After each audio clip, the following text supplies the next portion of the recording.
یزید کو ظالم کیوں کہ اس کے دور میں حسن شہید ہوئے ہیں، چاہے اس نے آرڈر نہ بھی کیا ہو، لیکن دور تو اسی کا ہے، ذمہ داری تو اسی پہ آئے گی۔ حضرت عمر تو فرماتے تھے کہ اگر فرات کے کنارے کتا بھوکا مر جائے تو عمر قیامت میں جواب دے گا، تو یہ یزید حضرت حسین کا جواب نہیں دے گا؟ اگر وہ ابن زیاد کو کنٹرول کرتا تو کر سکتا تھا، وہ تو اس وقت بادشاہ تھا، خلیفہ تھا، لیکن اس نے کنٹرول نہیں کیا، اور اس کے دور میں یہ ہوا ہے تو ذمہ داری تو بڑے پہ آئے گی۔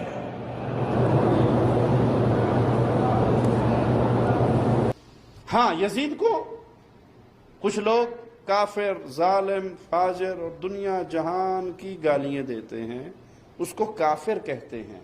یزید کو کافر کہنا جائز نہیں ہے۔ کیوں؟ صحابہ کی ایک بہت بڑی جماعت نے اس کے ہاتھ پہ بیعت کی ہے، اور جو یزید کو کافر کہتے ہیں، ہمیں یزید کو کافر کہنے پہ اس لیے ان سے شکوہ نہیں ہے کہ ان ظالموں نے تو ابو بکر، عمر، عثمان کو بھی کافر کہا ہے۔ ساری رافضیت اکٹھی ہو جائے تو یزید کے برابر بھی نہیں ہو سکتی کہ یزید مسلمان تھا، کافر نہیں تھا۔ حضرت امام حسین رضی اللہ تعالیٰ عنہ نے ہر جگہ ایک ہی بات کی کہ یزید شرابی ہے تو بچے کٹوا دوں گا، شرابی کو ووٹ۔ یہ ایک نہیں، ہر کتاب میں یہی لکھا، ہر کتاب میں، اور ہر مسلک کی کتاب۔ یزید چونکہ مجرے دیکھتا ہے، رنڈیوں کا ناچ دیکھتا ہے، بچے کٹوا دوں گا، اس کے ہاتھ میں ہاتھ۔ تو حور بن یزید، عمر بن سعد اور شیمر سے کہنے لگے واقعی حسین سے لڑو گے؟ پتہ نہیں کون ہے۔ قُلْ لَا أَسْأَلُكُمْ عَلَيْهِ أَجْرًا، تم نے نہیں پڑھا؟ إِلَّا الْمَوَدَّةَ فِي الْقُرْبَى، تمہاری آنکھیں بند ہیں۔ الحسن والحسین سید الشباب اہل جنہ، تمہیں نہیں پتا؟ کہنے لگا چپ کر، حکومت نظر آ رہی ہے۔ اور بن یزید کہنے لگا پھر میرا بھی فیصلہ سنو، مجھے حکومت نہیں چاہیے، مجھے جنت چاہیے۔ عورتوں کو گھوڑوں پہ بٹھا کے لے جایا گیا یزید کے دربار میں۔ یزید، پہلے عبید اللہ ابن زیاد نے بدتمیزی کی، پھر یزید نے کی۔ سعودی عرب کا ایک مولوی بول رہا تھا، سعودی عرب کا، ان سے بھی بڑا عشق ہے، جس نے تقریر سننی ہو میرے پاس ہے۔ ہمیں لوگ مشورے دیتے ہیں کہ جو یزید کو اچھا کہے اور حسین کو باغی کہے اس کو ہم امام مان لیں، اس بے شرم بے حیا کو جو نبی پاک کے گھرانے کے بارے میں بکے اسے امام۔ سعودی عرب میں مسجد نبی میں درس دینے والا جس نے تقریر سننی ہو میرے پاس ہے، وہ کہتا ہے یزید تو بڑا اچھا آدمی تھا، اس نے تو بڑی خدمت کی۔ تو میں نے اسے کہا رشتہ داری کر لا یزید کے ساتھ، قریب ہو جا۔ شرم نہیں آتی؟ آج بھی نبی پاک کا دل دکھاتے ہو، حیا نہیں آتی؟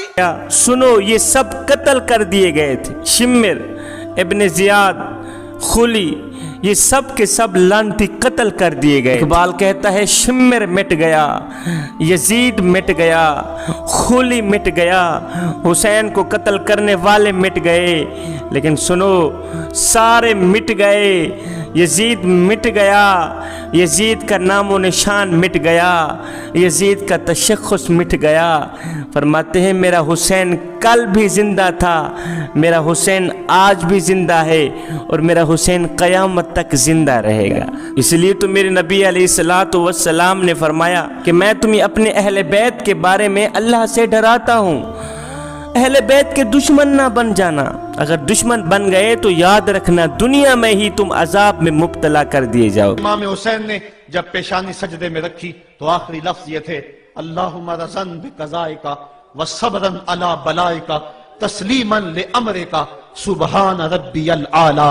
مالک تیری تقدیر پہ راضی ہو گیا ہوں، مالک زخم سے پہ بھی میں مسکرا رہا ہوں، مالک تیری طرف سے جو دکھ آئے میں نے ان کو قبول کیا، جے سونا میرے دکھ وچ راضی تو میں سکھ نو چلے ڈاواں، مالک میں سب کچھ قبول کیا، حسین تیری رضا پہ راضی ہے، میرے مالک تو بھی بتا تو بھی حسین پہ راضی ہوا ہے کہ نہیں ہوا ہے۔ آواز آ رہی تھی اس پیاسے پر علی شیر خدا کو ناز ہے، اس نواسے پر محمد مصطفیٰ کو ناز ہے۔ اوروں نے بھی سجدہ کیا پر اس کا عجب انداز ہے، اس نے وہ سجدہ کیا جس پر خدا کو ناز ہے۔ جب یزید کے دربار کے اندر حضرت امام زین العابدین پہنچے تو یزید نے پہلے تو جو ہے وہ دکھ کا اظہار کیا۔ بعض لوگ یہاں سے یزید کی بریت کا اعلان کرتے ہیں۔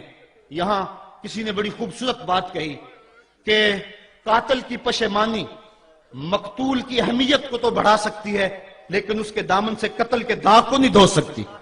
تو اس نے یہ سب کچھ کیا، یہ بس اس کے ٹسوے تھے جو وہ بہانے لگا، لیکن بعد میں اس نے حضرت امام حسین رضی اللہ تعالی عنہ کے دانتوں کے اوپر جو ہے وہ چھڑی مارنا شروع کر دی. تو حضرت ابو برزہ اسلمی صحابی رسول وہاں موجود تھے، وہ کھڑے ہو گئے، اٹھ کے بدن کانپتا ہے ان کا، کہنے لگے ظالم ارفع قدیبہ کا، یہاں اپنی چھڑی ہٹا لے. میں نے اپنی ان آنکھوں سے دیکھا ہے کہ کان رسول اللہ صلی اللہ علیہ وسلم یلسمہ، حضور نے ان ہونٹوں کو خود چوما ہے. تو یزید مر گیا، اس کا نام مر گیا، اس کا تشخص مر گیا. حسین کل بھی زندہ تھا، حسین آج بھی زندہ ہے. حسین کربلا کے تپتے ہوئے ریگزار میں بھی زندہ تھا، کوفے کے بازار میں بھی زندہ تھا، اور دمشق کی جامع مسجد میں بھی زندہ تھا، مدینے میں بھی زندہ، مکے میں بھی زندہ، کابل میں بھی زندہ، کندھار میں بھی زندہ، قلعہ جنگی میں بھی زندہ، تورا گھوڑا میں بھی زندہ، موصل میں بھی زندہ، بغداد میں بھی زندہ، غزہ کی پٹی میں بھی زندہ، فلسطین میں بھی زندہ. آج حسین کی زندگی اور حسین کا باقپن دنیا کو بتا رہا ہے، بش کو بتا رہا ہے تیرے منہ پہ تماچا حسین مارے گا.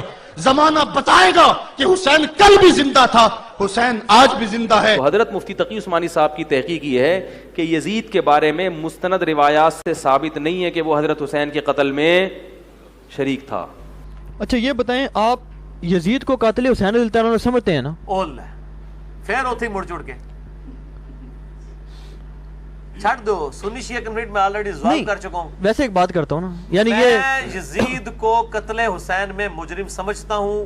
اس کے دور ملوکیت میں یہ ہوا ہے، ٹھیک ہے، اور بخاری مسلم سے میں نے احادیث ثابت کی ہیں کہ اس تک جو ہے وہ امام زین العابدین بھی گئے ہیں، ان تک یہ بات پہنچی ہوئی ہے. میں اس کو قتل حسین میں اس طریقے سے مجرم سمجھتا ہوں کہ اس کے دور ملوکیت کے اندر ہوا ہے. ایک اور واقعہ سنا دوں، شاید بہت سے لوگ نہیں جانتے ہوں گے، بلکہ اکثر.